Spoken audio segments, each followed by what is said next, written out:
I guess with taking on a role like Nelson Mandela, was there an element of trepidation when you first sort of thought about it? Definitely, yeah. It was, it's such a big character and, a worldwide citizen. Everyone knows who he is, so it's definitely sort of nerve-wracking for me. And I felt like at this point in my career, do I want to take on a role like that and then it doesn't work out? And that was what you'd be remembered for, which is a little selfish, but ultimately I was honoured to be asked to play the role. And, that trepidation just sort of went out the window when I started working on it. Yeah, of course. And the voice, I feel like you got the voice, which is such a distinctive voice, down. How long did that take to try and get that kind of... It was a continuous effort, to be honest. It took about 2 months just to understand what was going on in his voice. I took time to understand his language, Xhosa language, how that affects and influences his English.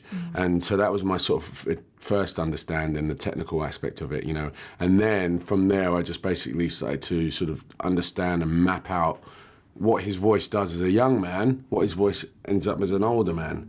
And he's so distinctive, a lot of people can actually do his voice, but some people sound like a caricature. I wanted to still be Idris, but still have my interpretation of his voice, Yeah, you don't just want to be doing an impression, I guess. No. I heard Rory Bremner do a really great impression of Mandela, and I was like, oh man, that is funny. I don't want to be funny. Exactly. Yeah, you don't want to be on that level. And you spent a night in a cell, right, at Robben Island? Yeah, I did. Robben Island basically allowed me to stay the night in a cell there for sort of 12 hours, which is nothing compared to what Mandela went through, but it just gave me some context and some perspective on, what was going on in his mind. I'd never been locked up, and I tell you what, I don't want to be, But ultimately, I came out of there so determined to make a film that was sort of, just to highlight what had happened to this man and to many people that were fighting for freedom. I felt very annoyed when I left the Robben Island. It's a scary place. Yeah, it looks it on screen. I can't even imagine being shut in there for any length of time, to be honest. It's no fun. No.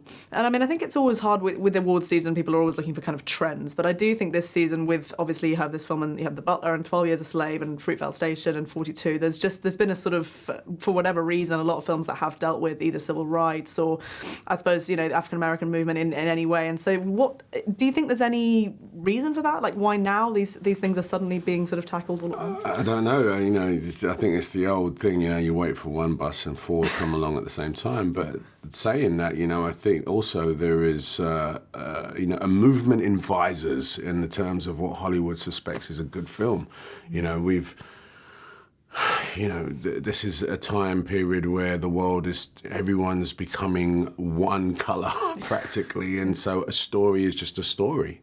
And, each of those stories do have, Black or African American or whatever you want to call it in the theme, but ultimately they're great stories about great people. And, I don't think there's a trend. I think it's just, a time where, people are just opening up to different stories.